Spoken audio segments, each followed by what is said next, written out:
Bien, nous allons maintenant continuer la création de notre catalogue. Donc nous avons vu dans une vidéo précédente la création en fait des catégories. Une fois en fait que les catégories sont mises en place, donc que la structure de la boutique est faite, nous allons pouvoir maintenant nous atteler en fait au produit. Ce qu'il faut bien comprendre en fait, c'est que dans PrestaShop en fait, vous avez la possibilité de créer trois types en fait de produits. Les produits standards, donc le produit standard c'est tout simplement en fait un produit classique, une paire de chaussures, une tondeuse, un livre, un téléphone portable, un micro-ordinateur, un tapis de souris, etc. D'accord.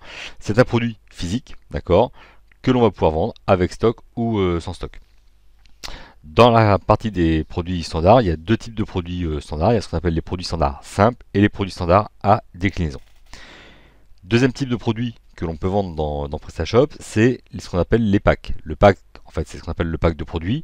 Le pack de produits, concrètement, qu'est-ce que c'est? C'est tout simplement des produits que j'ai l'habitude de vendre séparément, d'accord, et que à une occasion donnée, je vais réunir en fait pour offrir un pack ou un lot.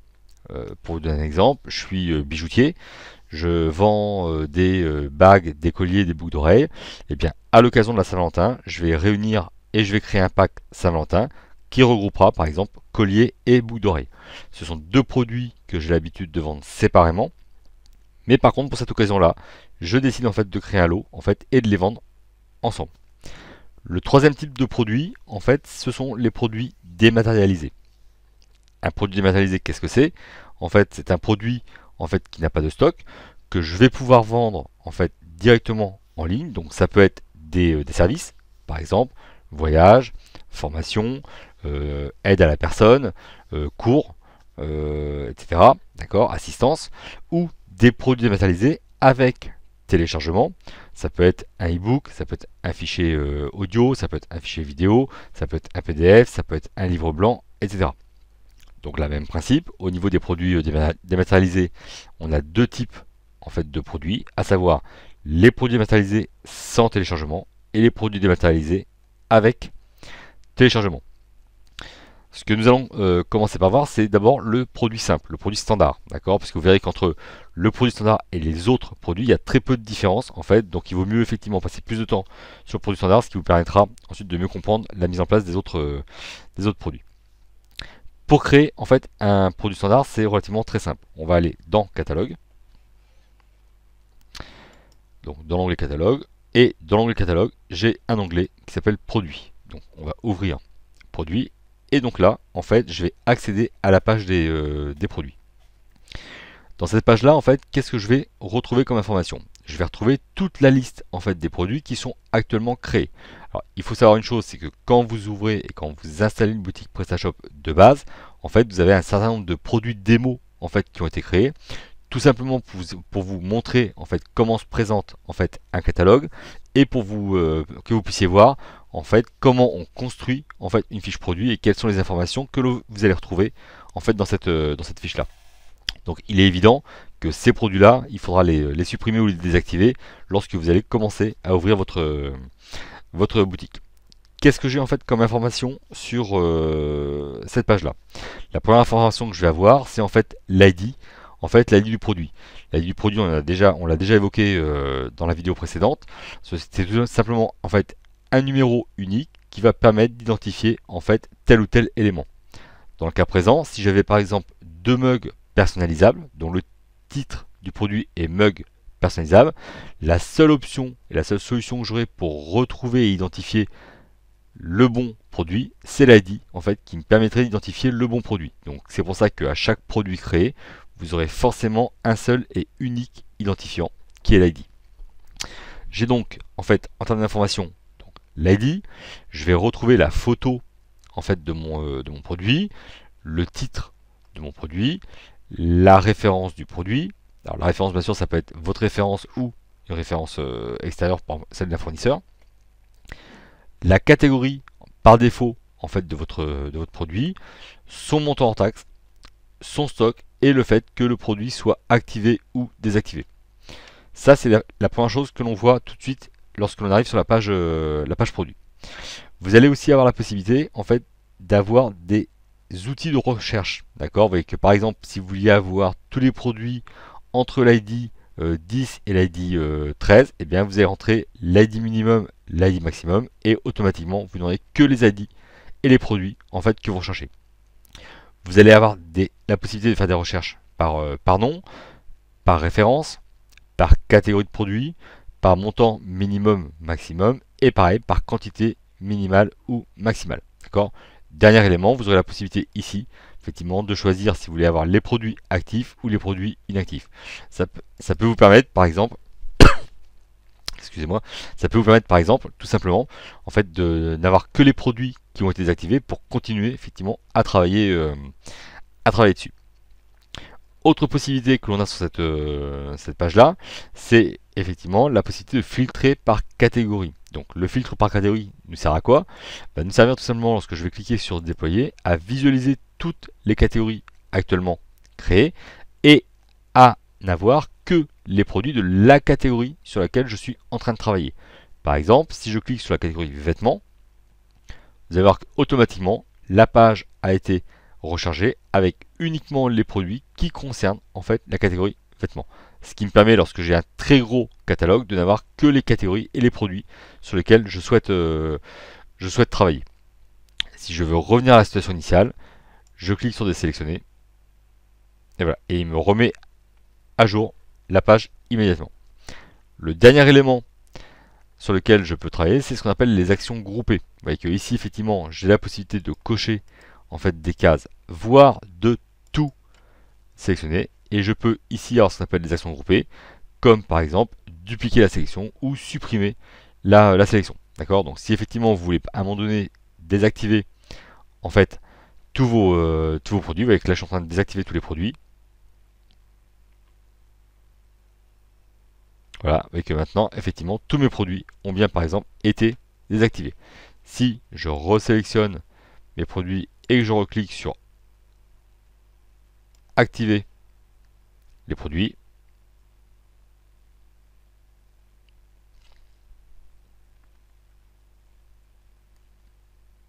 voilà, tous les produits ont bien été réactivés. Ce que bien sûr je viens de faire pour l'ensemble des produits, je peux le faire aussi bien sûr sur des produits que j'ai par exemple sélectionnés, évidemment. Le dernier point qui peut des fois être intéressant, c'est que vous avez ici une roue crantée qui vous donne par exemple, entre autres, la possibilité en fait d'exporter une partie de vos informations. Alors attention, lorsque vous allez utiliser la fonction export, en fait, il faut bien prendre en compte que vous n'exportez que ce que vous voyez actuellement sur la page, à savoir l'ID, le nom, la référence, la catégorie, le montant en taxe et la quantité. Vous n'aurez pas bien sûr le contenu de chaque fiche produit au niveau de l'export. Si vous souhaitez exporter un catalogue parce que vous venez de reprendre une boutique et que vous estimez qu'il y a beaucoup de travail à refaire sur les fiches produits, dans ce cas-là, vous serez obligé de passer par un module complémentaire que vous pourrez effectivement identifier et trouver sur Addons. Il y a énormément de modules en fait qui permettent de faire des exports de catalogue, d'accord. Donc il vous suffira juste en fait de taper export catalogue sur notre place de marché Addons. Par exemple, je vais vous montrer tout de suite. Si on va sur hop,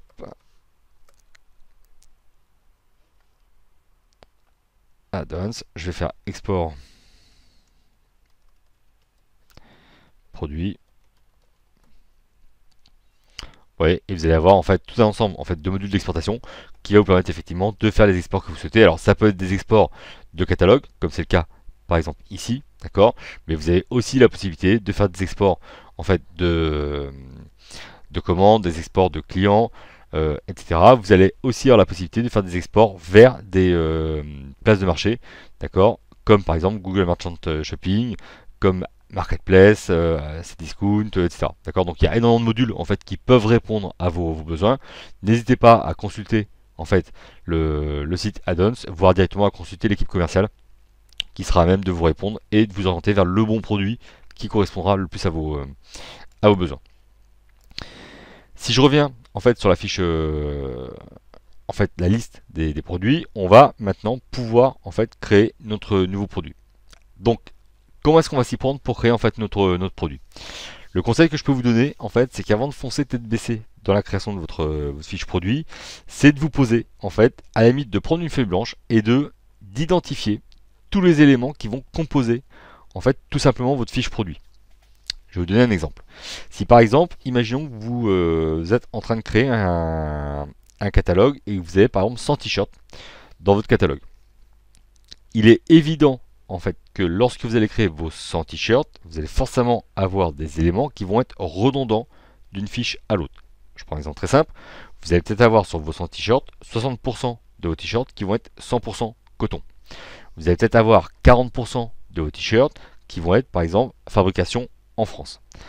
Il est évident que si vous ne voulez pas être obligé de ressaisir à chaque fois toutes ces informations-là, il va falloir en fait d'une part les identifier, mais aussi trouver des solutions pour les créer en amont, de façon à ce que lorsque vous allez créer vos fiches produits, vous n'ayez plus qu'à venir sélectionner l'information en fait que vous voulez rattacher à votre fiche produit. Donc c'est pour ça, prenez le temps, posez-vous, écrivez et identifiez tous les éléments qui vont constituer votre fiche produit, ce qui va vous permettre de vous dire à un moment donné, attention, ces éléments-là sont propres à la fiche produit, ces éléments-là sont redondants d'une fiche à l'autre. Et lorsque vous aurez identifié tous ces éléments-là, vous aurez la possibilité de les créer en amont, de façon à créer plus facilement et plus rapidement en fait vos fiches produits. Donc ces éléments-là, on les verra au fur et à mesure de la mise en place de la fiche produit. Ce sera beaucoup plus simple pour comprendre en fait l'interaction qu'il y a entre ces mini bases de données que vous allez constituer et la fiche produit que vous êtes en train de créer. Pour créer un nouveau produit, c'est très simple. On va venir sur le bouton ici, nouveau produit. Donc je vais cliquer dessus. Et lorsque je vais cliquer sur nouveau produit, je vais découvrir en fait la fameuse fiche produit qui va me permettre de créer immédiatement ma fiche produit. Première chose que je vais faire, c'est tout de suite venir ici, définir le type de produit que je veux créer. Est-ce que le produit que je veux créer, c'est un produit standard? Est-ce que c'est un pack de produits? Est-ce que c'est un produit dématérialisé? Dans le cas présent, je vous l'ai dit tout à l'heure, on va créer en fait un produit standard, d'accord? Puisqu'on va créer un vêtement. Le vêtement qu'on va créer, en fait, ça va être un blouson en jean. Donc, on va taper blouson en jean. Voilà. Tout de suite, je vais pouvoir aller chercher en fait les images qui vont composer en fait mon produit. Donc, je vais venir sur sélectionner fichiers. Je vais me rendre en fait dans mon dossier images et là, je vais retrouver en fait les blousons en fait qui vont et toutes les images que je vais pouvoir utiliser pour cette fiche et toutes les fiches produits que je vais créer. Dans le cas présent, les images que je vais prendre, ce sont ces trois images là. Alors, hop, hop et hop. Et là, je vais simplement cliquer sur ouvrir. Donc vous avez pu constater que là en fait je ne suis pas obligé de charger image par image. Je vais d'abord effectivement sélectionner toutes les images et je vais les charger d'un coup. Ce qui va me permettre de charger immédiatement en fait toutes mes images. Lorsque je télécharge toutes mes images, en fait, je m'aperçois qu'une des images que j'ai téléchargées va prendre l'option image de couverture. L'image de couverture, concrètement, qu'est-ce que c'est? C'est tout simplement, en fait, l'image qui va représenter ce produit-là à travers le site. D'accord. Lorsque je vais faire des recherches, lorsque je vais cliquer sur des catégories, etc., j'aurai forcément une image qui représentera le produit. C'est ce qu'on appelle l'image de couverture. Si vous souhaitez modifier cette image de couverture, il vous suffit tout simplement de cliquer sur une autre photo. Ça va avoir pour effet en fait de vous ouvrir cette portion-là en fait à droite, d'accord. Et là, il vous suffira tout simplement de venir cocher la case image de couverture. Donc vous allez pouvoir effectivement sélectionner image de couverture, cliquer sur enregistrer. Vous voyez que immédiatement l'image de couverture il va passer sur la photo que j'avais sélectionnée. Si jamais je me suis trompé, que j'enregistre, on va revenir ici, on va aller chercher donc notre image de couverture, enregistrer, et voilà, d'accord. De la même façon, j'ai la possibilité aussi de renseigner des légendes, d'accord, pour chaque image. Alors petit rappel, la légende est importante. D'une part, si jamais la photo était inaccessible, ça permettrait effectivement d'afficher le texte sur la fiche produit. Deuxièmement, elle est utilisée par les moteurs de recherche, donc ça va me servir pour mon référencement. Et troisièmement, et non des moindres, c'est qu'elle sert aussi à ce qu'on appelle l'accessibilité. L'accessibilité, je vous rappelle ce que c'est tout simplement la possibilité de donner en fait aux malvoyants par exemple la possibilité de consulter nos sites web, d'accord, Comment? Tout simplement parce que sur les ordinateurs des personnes malvoyantes, la plupart du temps, des logiciels sont installés qui vont lire en fait les légendes pour décrire l'image en fait que la personne ne peut pas voir. Donc c'est vraiment important en fait de bien penser à l'accessibilité et d'offrir en fait à tous nos concitoyens malvoyants la possibilité en fait d'avoir une expérience utilisateur pratiquement identique à celle que vous en tant que voyant vous pouvez avoir. Une fois effectivement que j'ai défini mon image de couverture, je vais fermer ma petite fenêtre, d'accord? Et là, en fait, je vais pouvoir continuer à mettre en place ma fiche produit. Première chose que je vais faire, je vais venir ici rentrer le récapitulatif de ma fiche produit. Alors, juste un petit point que j'ai oublié en fait de préciser concernant les photos, c'est que bien sûr, si l'ordre des photos ne vous convient pas, vous pouvez tout simplement bien sûr prendre la photo et déplacer votre photo comme vous le souhaitez, d'accord? Vous voyez qu'ici, hop, je prends, je déplace. Vous pouvez réorganiser l'ordre des photos comme bon vous semble. Alors, donc je reviens sur la partie résumé que j'ai commencé à entamer. Le récapitulatif, en fait, c'est tout simplement le résumé en fait de votre produit. D'accord? C'est un descriptif, un texte que vous allez saisir et qui va résumer en 2-3 lignes en fait votre produit. Vous avez en matière de limite 800 caractères possibles en fait de saisie pour présenter votre produit. Donc nous, on va rentrer notre petit résumé. Voilà. D'accord. Surtout, pensez bien, en fait, que dès que vous commencez à mettre en place du rédactionnel, ce rédactionnel vous sert pour le référencement. Donc il est vraiment important, en fait, de mettre tous les points positifs de votre côté, d'accord, pour pouvoir effectivement être visible sur le web. Donc plus vous allez mettre de texte, plus il y aura forcément de mots-clés, plus ça satisfera en fait les moteurs de recherche. Donc première chose, le récapitulatif, on vient de mettre notre texte. Si j'ai besoin pour X raison de mettre mon récapitulatif en forme, j'ai des outils ici qui vont me permettre d'intervenir dessus, comme par exemple la possibilité de le mettre en gras, en italique, en souligné, de mettre des liens si besoin, de centrer, de mettre des puces, etc. D'accord? Donc ces icônes-là et cet éditeur, on le retrouve sur toutes les zones de saisie à travers PrestaShop. On pourra de la même façon le mettre en forme. Le conseil que je peux vous donner, c'est faites des tests avant de vous lancer sur la mise en forme de vos textes, parce que très souvent lorsque vous avez installé un thème, ça a déjà été prévu en fait par les web designers, d'accord? Donc c'est pas non plus la peine de transformer en fait toutes vos zones de texte en arbre de Noël en mettant des couleurs, du souligné, du gras, etc. Donc regardez déjà un petit peu ce que ça donne en termes de visibilité sur votre site, d'accord? Et si effectivement il vous manque certaines informations ou certains éléments que vous voulez mettre en place, là effectivement vous avez des outils pour le faire. Là, c'était pour la partie récapitulatif. Sur la partie description, c'est le même principe. En fait, donc je vais cliquer sur description. Sauf que je suis limité à un petit peu moins de 22 000 caractères. Donc, le même principe, on va venir mettre du texte dans notre zone de description. D'accord? Et hop, je vais enlever la petite faute ici. Voilà, d'accord. Et de la même façon, je pourrais mettre en forme mon texte en gras, en italique, en mettant des puces, en alignant à gauche à droite, centré, etc. Une fois que c'est fait, je vais venir ici, cliquer sur le bouton enregistrer.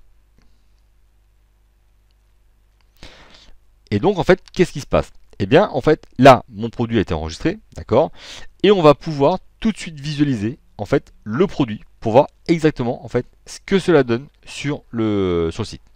Donc je vais venir en bas et vous voyez que en bas j'ai une fonction hors ligne qui est présente. Cette fonction hors ligne en fait me permet de tester mon produit et d'être le seul à pouvoir tester le produit si le site est activé. D'accord? Donc on va voir ce que ça donne. Je vais cliquer sur visualiser.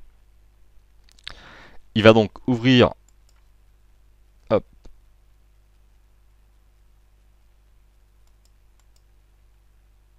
ma page. Voilà, d'accord. Et vous voyez ce qui se passe, en fait, c'est que la page commence à se constituer, d'accord. Sauf que j'ai bien un bandeau jaune ici, en fait, qui est présent, qui m'indique bien que ce produit n'est pas visible par vos clients, d'accord. Là, en fait, qu'est-ce qu'on va faire? Si ça, je veux l'enlever, et ben c'est très simple. Je reviens ici, je vais passer en mode en ligne, je vais recliquer sur visualiser.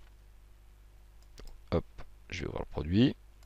Ça, je vais le fermer. Et là, vous voyez qu'effectivement, j'ai bien maintenant ici, en fait, le bandeau jaune qui a disparu. Ça veut dire quoi? C'est-à-dire que ce produit potentiellement est accessible par les internautes qui sont présents sur le site. Qu'est-ce que j'ai comme information? On retrouve bien l'information du titre, donc bien le blouson engine. Je vais retrouver ici le récapitulatif que j'ai renseigné et je vais retrouver ici le descriptif en fait que j'ai renseigné dans la zone de description. À cela, en fait, ici je retrouve les 3 photos que j'ai renseignées. La première, la seconde et la troisième. D'accord? Et lorsque effectivement je clique sur la photo, ouais, j'ai bien ma photo en plus grand. D'accord? Directement. Donc vous voyez que la mise en place et la constitution d'une fiche produit n'a vraiment rien de compliqué. Il suffit juste en fait de suivre les éléments qu'on vous demande de renseigner, d'accord? Et votre fiche produit va se constituer au fur et à mesure en fait de la conception de la page. Alors, on va continuer la mise en place de cette page-là. Donc, autre élément que je vais pouvoir renseigner, c'est la référence. D'accord? Donc, pour effectivement créer la référence, ça peut être donc une référence interne ou une référence externe, la référence de votre fournisseur par exemple. Donc, dans le cas présent, on va mettre par exemple BL JE01 pour blouson jean 01. Et je vais ici renseigner une quantité. Cette quantité, c'est tout simplement mon stock, d'accord, que je vais renseigner. Donc là, on va mettre par exemple 120. Je vais maintenant pouvoir renseigner le prix de mon produit. Donc là, j'ai deux possibilités. Soit je renseigne le prix hors taxe, soit je renseigne le prix TTC. Si je renseigne le prix TTC, je vais mettre par exemple 90. Il a donc calculé automatiquement le prix hors taxe. Si je renseigne ici le prix hors taxe et que je mets 50, il a automatiquement calculé le prix TTC. D'accord? Donc l'interaction marche bien sûr dans les deux sens. De la même façon, je vais pouvoir ici sur la droite venir rattacher mon produit à la catégorie ou aux catégories qui m'intéressent. Dans le cas présent, je vais rattacher mon produit à la catégorie blouson en jean, à la catégorie blouson enfant, d'accord, et tout simplement à la catégorie mode enfant 6 ans. Là, concrètement, en fait, ça veut dire quoi? C'est-à-dire que mon produit pourrait être vu dans la catégorie blouson de jean enfant, dans la catégorie blouson enfant et dans la catégorie mode enfant 6 ans. De plus, on constate ici que la catégorie accueil est cochée. Concrètement, ça veut dire quoi? Ça veut dire qu'en cochant la catégorie accueil, je vais tout simplement pousser mon produit à s'afficher en fait sur la page d'accueil. Vous vous rappelez que si je reviens sur la page d'accueil de mon site, j'ai un certain nombre de produits ici qui apparaissent dans produits populaires. Et bien, en cochant la case ici, accueil, ça veut dire que je vais tout simplement vouloir que mon produit potentiellement puisse apparaître à ce niveau-là, directement sur la page d'accueil, parce que c'est un produit que je veux pousser en fait sur mon site. Si je ne veux pas que le produit s'affiche en accueil, et bien je décoche tout simplement la case accueil. Donc là, on va cliquer sur enregistrer. Voilà. Donc concrètement, ça veut dire quoi? C'est-à-dire que si maintenant je viens ici, hop, je vais actualiser, recharger ma page. Voilà. Je vais aller dans vêtements, je vais aller prendre dans le blouson de jean enfant, et vous voyez que là, effectivement, je retrouve bien ici mon blouson, en fait, qui est bien rattaché à la catégorie blouson jean enfant. On revient sur la fiche produit. Alors, autre élément que je vais pouvoir renseigner, c'est ce qu'on appelle des caractéristiques. Les caractéristiques, concrètement, qu'est-ce que c'est? C'est tout un ensemble en fait d'informations techniques que je vais pousser sur ma fiche produit, informations que j'ai pas forcément envie de mettre en fait dans ma description. D'accord? Alors l'intérêt de ça, c'est quoi? C'est que ça me permet entre autres de définir une large information technique sur la fiche produit. Deuxièmement, en fait, de pouvoir utiliser ces critères-là pour le référencement. Et troisièmement, d'utiliser ces critères-là pour des requêtes internes en fait au sein de la boutique. Donc effectivement, je pourrais utiliser certaines de ces requêtes-là, par exemple dans la navigation à facettes, qui est un outil de recherche qui est fourni directement au sein de PrestaShop, mais ça peut me permettre aussi, par exemple, de créer des promotions en fait sur une des caractéristiques que j'ai renseignées. Par exemple, si en termes de caractéristiques, j'avais renseigné par exemple la fabrication France, et que la semaine prochaine, je décide par exemple de faire une semaine Made in France, et bien par exemple, j'ai des outils au sein de PrestaShop qui vont me permettre par exemple de dire voilà, tout produit dont la caractéristique fabrication est France a 30% de remise. L'avantage de ce système-là, c'est que si vous avez bien organisé votre fiche produit en amont, vous avez derrière tous les outils qu'il vous faut pour réagir et intervenir très rapidement en fait sur l'intégralité en fait de votre site. D'accord? Donc il est vraiment très important de bien réfléchir et de bien vous poser avant de commencer à entamer votre catalogue. Pour créer des caractéristiques, en fait, c'est ce que j'expliquais tout à l'heure, c'est qu'il est impératif de les créer en amont de la fiche produit. Donc nous, on a pris le problème à l'envers, ce que je vous expliquais tout à l'heure, on a d'abord créé la fiche produit. Là maintenant, on va aller créer en fait nos caractéristiques. Pour créer des caractéristiques, comment est-ce qu'on va faire? C'est très simple, on va venir dans l'onglet ici, attributs et caractéristiques. Donc je vais ouvrir les attributs et caractéristiques, et là, je vais avoir deux onglets. Je vais avoir l'onglet attributs. En fait, donc l'onglet attributs, c'est un onglet qu'on utilisera par exemple pour la partie de déclinaison. Et l'onglet caractéristiques, c'est celui qui va m'intéresser. Donc je vais cliquer sur caractéristiques. Et là, on va venir créer, en fait, tout simplement des groupes et des valeurs. Le groupe, ça va être par exemple fabrication. Les valeurs, ça va être par exemple France, Espagne, Italie. Le groupe, ça va être par exemple la valeur en Chine. Les valeurs, ça va être par exemple à 30 degrés, à 60 degrés, à 90 degrés. Le principe reste toujours le même. Je crée des groupes et à ce groupe-là, je vais associer les valeurs dont j'aurai besoin pour l'ensemble en fait des fiches de mon catalogue. Donc là, qu'est-ce qu'on va faire? On va venir ici sur ajouter une nouvelle caractéristique. Et je vais venir ici lui dire par exemple, on va créer une caractéristique fabrication. Donc là, on va venir ici, hop, on va mettre fabrication. On va cliquer sur enregistrer. Pourquoi fabrication? Parce que parmi l'ensemble des produits en fait, que je vais constituer dans mon catalogue, j'ai des produits qui sont de fabrication Espagne, de fabrication France et de fabrication Italie.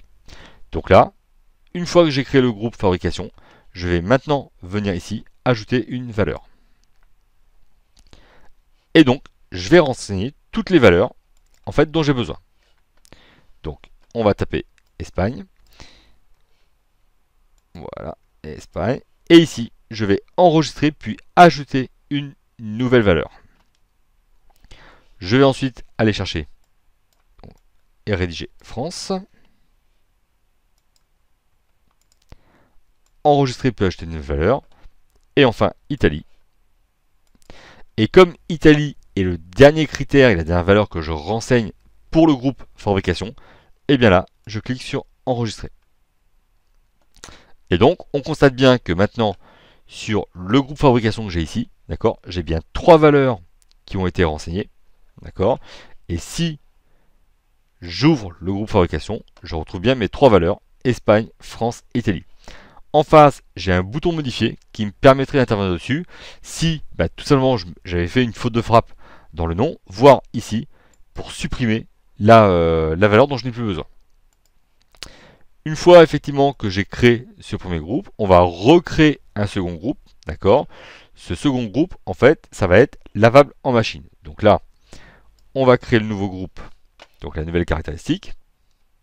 Donc, ajouter une nouvelle caractéristique, voilà.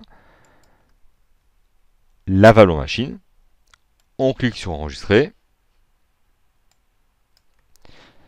Et maintenant, je vais venir renseigner les valeurs. Donc, ajouter une nouvelle valeur à 30 degrés. On enregistre puis on ajoute une nouvelle valeur à 60 degrés. On enregistre puis on ajoute une nouvelle valeur et à 90 degrés. Voilà. Et donc là, on va cliquer sur enregistrer. Donc là, on a créé nos deux groupes, fabrication et lavable en machine. Maintenant, on peut être amené aussi à venir compléter ou modifier un groupe déjà existant, ce qui pourrait être le cas par exemple de composition. Vous voyez que lorsque je vais sur composition, j'ai un certain nombre en fait de valeurs qui sont déjà intégrées, mais potentiellement il va peut-être me manquer certaines valeurs.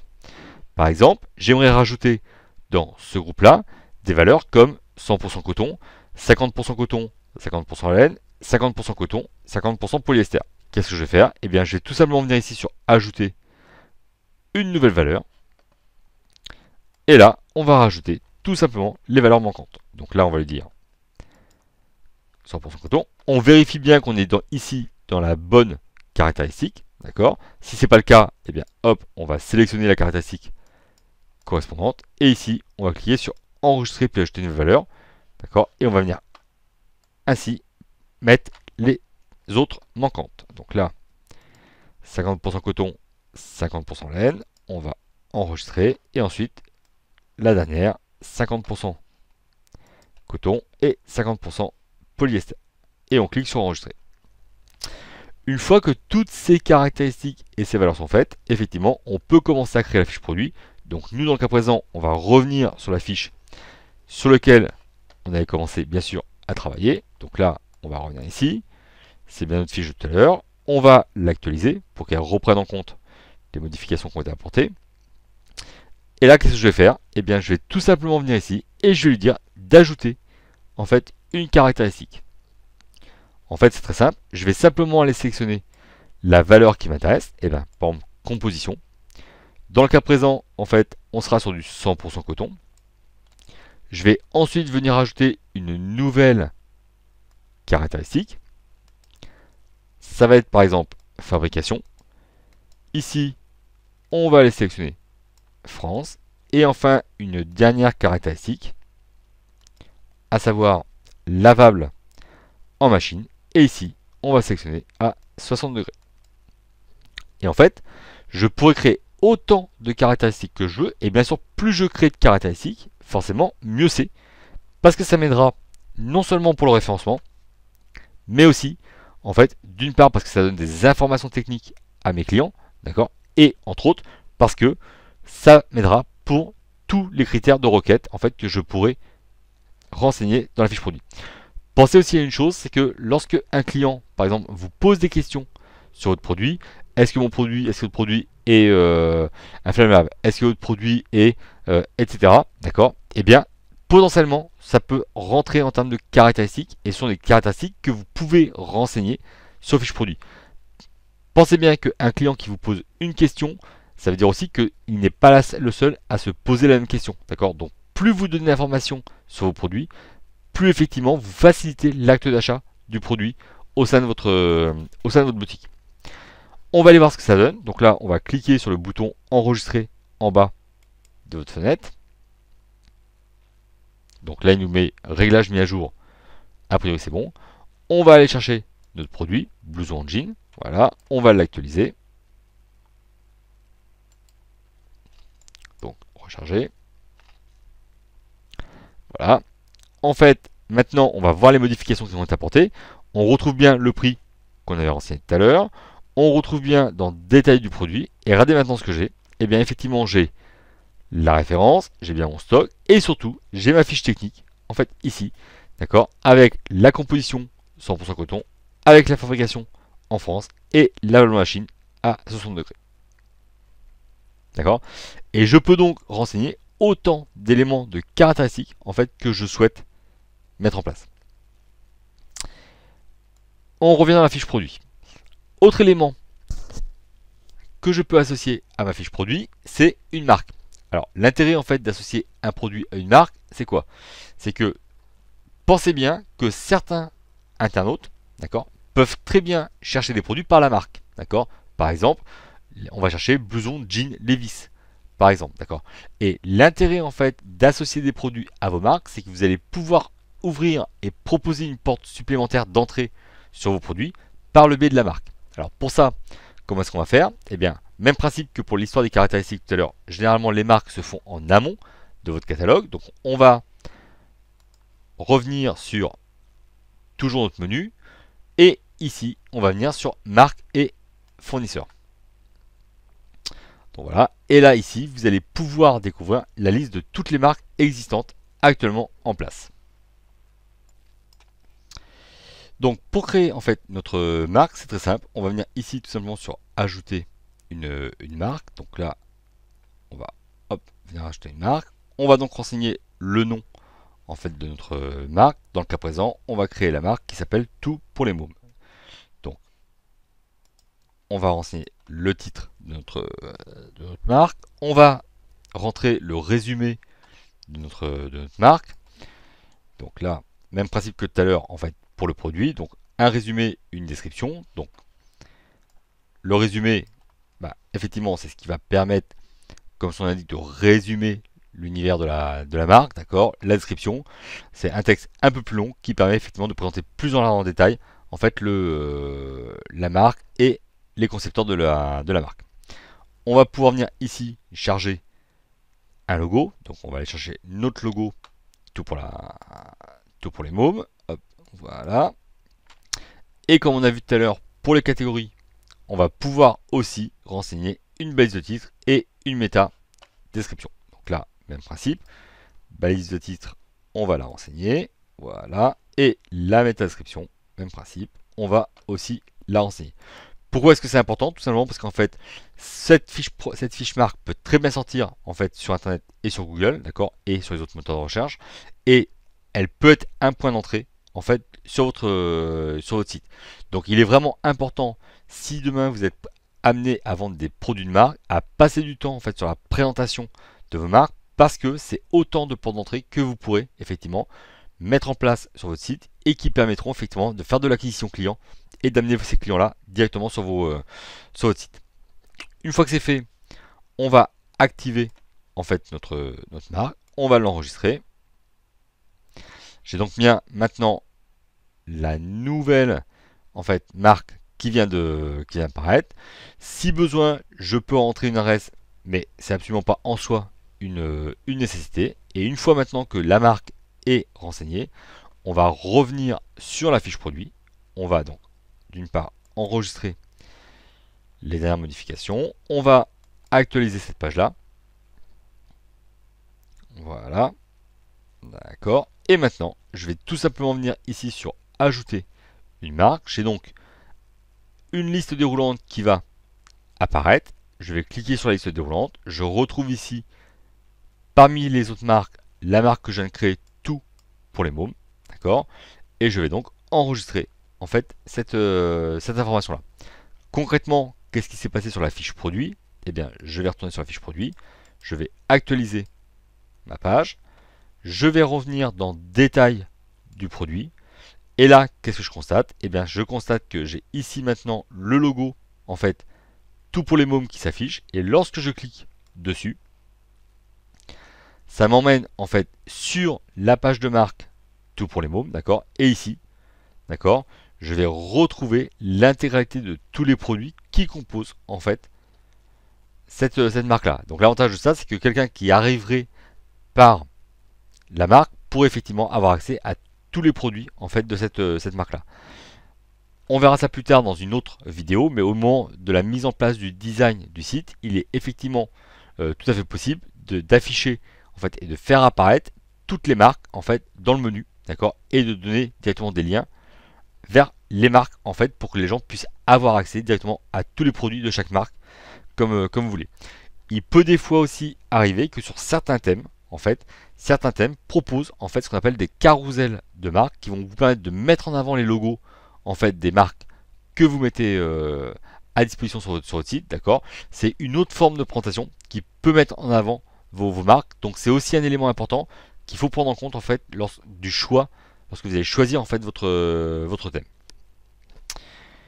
On va revenir en fait sur la fiche produit, d'accord. Dernier élément en fait que je vais pour l'instant ajouter, c'est ce qu'on appelle les produits associés. Alors concrètement, qu'est-ce que c'est qu'un produit associé? Eh bien, c'est ce qu'on appelle un produit compagnon. C'est le produit en fait qui va accompagner en fait et que vous, en tant que marchand, vous allez proposer à votre internaute. Je prends un exemple tout simple.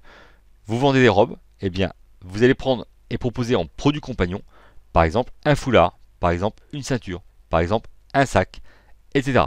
C'est des produits que vous allez proposer en fait en tant que produit compagnon au produit sur lequel la personne se trouve. Donc pour ça, on va venir sur ajouter un produit associé. On va tout simplement venir taper le nom du produit qui nous intéresse. Donc par exemple, pull. Et là, PrestaShop va vous afficher la liste de tous les produits qui correspondent au mot tapé. Donc on va sélectionner ce produit-là. On va aller chercher un autre produit, par exemple t-shirt. On va le sélectionner. Et là, on va tout simplement cliquer sur enregistrer. Voilà. On va venir visualiser notre produit. Donc on va revenir ici. On va cliquer sur notre produit. Donc on retrouve bien notre produit comme on l'a laissé. Mais surtout l'avantage, c'est que maintenant, regardez, voilà, j'ai mes produits associés, effectivement, qui s'affichent directement dans la page, d'accord, et qui permettent effectivement de proposer des produits compagnons. Alors, chose importante, vous voyez qu'ici vous avez le texte, vous aimerez aussi. Si bien sûr ce texte-là ne vous convient pas, vous avez tout à loisir dans PrestaShop de changer en fait le wording en fait de votre fiche produit. Il faudra simplement passer par l'outil de traduction qui est intégré au sein de PrestaShop et de transformer vous aimerez aussi en nos coups de cœur, en ce que vous voulez, d'accord. Mais tout est faisable, vous pouvez bien sûr modifier comme vous voulez en fait les textes proposés de base dans la solution PrestaShop. Une fois que c'est fait, on va revenir sur notre fiche produit, d'accord. Et là, on va cliquer sur enregistrer. Et là, en fait, ce que vous venez de faire, eh bien, vous venez tout simplement de finir, en fait, le premier onglet, en fait, de votre fiche produit, qui est l'onglet essentiel. On va maintenant, ensuite, s'attaquer aux autres onglets pour finir et finaliser, en fait, notre fiche produit.